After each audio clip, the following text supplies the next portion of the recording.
Bismillahirrahmanirrahim. Assalamualaikum warahmatullahi wabarakatuh. Innal hamdalillah nahmaduhu wa nasta'inuhu wa nastaghfiruh wa na'udzu billahi min syururi anfusina wa min sayyiati a'malina. Man yahdihillahu fala mudhillalah wa man yudlilhu fala hadiyalah. Asyhadu an la ilaha illallah wa asyhadu anna Muhammadan abduhu wa rasuluh la nabiyya wa la rasula ba'dah. Pertama-tama dan yang paling utama, marilah kita panjatkan puja dan puji syukur kita atas kehadirat Allah Subhanahu wa Ta'ala yang telah memberikan kita akan nikmat dan hidayahnya. Kemudian kedua kalinya, sholawat serta salam tak lupa kita sanjungkan kepada junjungan kita, Nabi Agung, Nabi Besar, Nabi Muhammad Sallallahu Alaihi Wasallam yang telah membawa kita dari zaman kegelapan menuju zaman yang terang benderang seperti saat ini. Jamaah yang dirahmati oleh Allah, pada kesempatan kali ini saya ingin berbicara tentang dampak berpuasa bagi kesehatan manusia, baik jasmani ataupun rohani. Ini sesuai dengan hadis yang diriwayatkan oleh Abu Hurairah radhiyallahu an, Rasulullah sallallahu alaihi wasallam bersabda, "Ughzu taghnamu wasummu tasihu wasafiru tastaghnu," yang artinya berperanglah niscaya kalian akan mendapatkan harta rampasan, berpuasalah maka kalian akan sehat, dan bersafarlah maka kalian akan kaya. Setelah diteliti oleh para ulama, ternyata apa yang dikatakan oleh Rasulullah sejak 1400 tahun yang lalu terbukti akan kebenarannya. Puasa berdampak baik bagi kesehatan tubuh, baik jasmani ataupun rohani.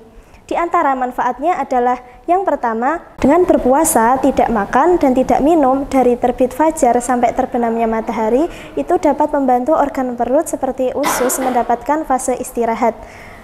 Selain itu, berpuasa juga dapat membantu detoksifikasi atau yang biasa kita sebut dengan pengeluaran racun yang ada pada dalam tubuh. Dengan itu, orang yang sering berpuasa, maka racun yang ada dalam tubuhnya banyak yang keluar. Jamaah yang dirahmati oleh Allah, kemudian manfaat puasa yang kedua adalah dengan berpuasa dapat menurunkan kadar lemak yang ada pada dalam tubuh. Seperti yang telah kita ketahui, jika tubuh kelebihan lemak, maka akan rawan terkena penyakit. Jamaah yang dirahmati oleh Allah, kemudian manfaat puasa yang kedua adalah berpuasa dapat mengurangi kadar lemak yang ada pada dalam tubuh. Seperti yang kita ketahui, tubuh jika kelebihan kadar lemak maka akan rawan terkena penyakit. Maka dari itu kita harus selalu menjaga pola makan kita, salah satunya yaitu dengan berpuasa, karena berpuasa dapat mengurangi kadar lemak yang ada pada dalam tubuh. Kemudian manfaat puasa yang ketiga adalah rasa lapar saat berpuasa itu dapat mendukung sel-sel inti dalam tubuh seperti memproduksi sel darah putih yang berfungsi untuk melawan infeksi yang ada pada dalam tubuh. Kemudian manfaat puasa yang ketiga adalah rasa lapar saat berpuasa itu dapat membantu sel-sel inti dalam tubuh seperti sel darah putih melawan infeksi. Jika seseorang mengalami luka, baik luka bakar, luka sayatan, luka ringan, ataupun luka berat, itu akan menyebabkan infeksi, dan infeksi itu cepat menyebar ke dalam tubuh. Maka dari itu, insya Allah dengan berpuasa, infeksi yang ada dalam tubuh itu akan mati dengan sendirinya. Jamaah yang dirahmati oleh Allah, kemudian manfaat puasa yang terakhir adalah dengan berpuasa bermanfaat untuk mereset sistem kerja tubuh. Tubuh itu ibarat seperti HP yang juga diriset agar tidak lemot. Begitu juga dengan orang yang berpuasa. Sejatinya orang yang berpuasa itu sedang menginstal ulang atau mereset sistem kerja tubuh agar tidak lemot, agar kita semangat dalam menjalankan ibadah. Ma'asyiral muslimin rahimakumullah.